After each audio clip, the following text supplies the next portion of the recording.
diabetic retinopathy.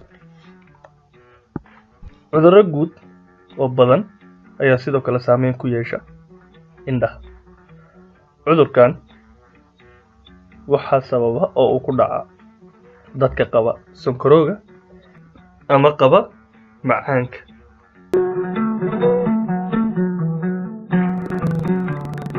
Mar walba oo uu kordho waqtiga uu hayo cudurka sonkorowga ama macaanka, waxaa sidoo kale kordha halista qofku uu ku dhici karo cudurkan indhaha ku dhaca ee loo yaqaano diabetic retinopathy.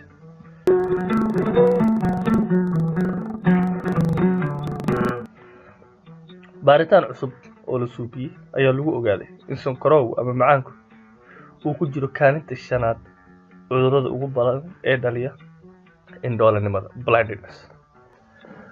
Marka uu cusub yahay, cudurkan ma laha wax calaamado ah oo qofku garan karo, waana sababta keentay in caalamka horumaray mar walba oo uu qofku sonkorta qaba uu imaado hospital ama clinic si uu u jeegareeyo sonkortiisu, ay sidoo kale ka baaraan indhihiisa iyo isbedelada ay sonkortu ku keentay indhaha.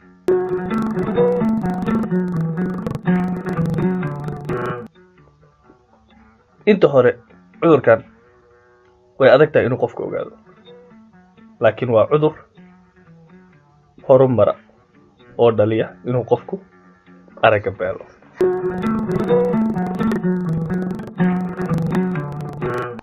Haddaba maxaa kordhiya halista cudurkan?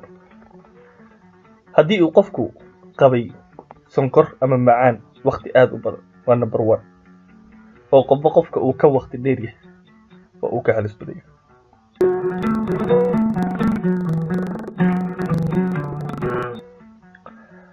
Marka labaad, halista cudurkan way korodhaa haddii uu qofku si fiican u ilaalino sonkorta ama macaankiisa, oo qofka uu ka daryeel wanaagsan yahay waa uu ka halis yar yahay.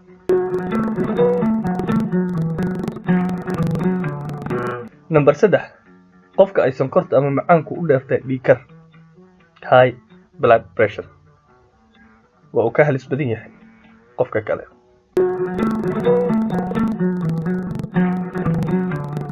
Number 4, dadka sonkorta ama macaanka ay u dheertahay cudurrada dufanta sida high cholesterolka.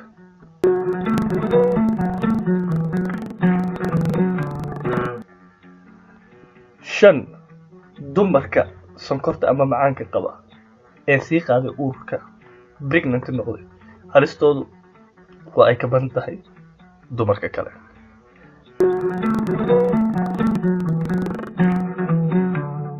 Haddaba haddii aad qabto sonkor ama macaan, sida ugu dhaqsiyaha badan iska soo jeegaree indhahaaga.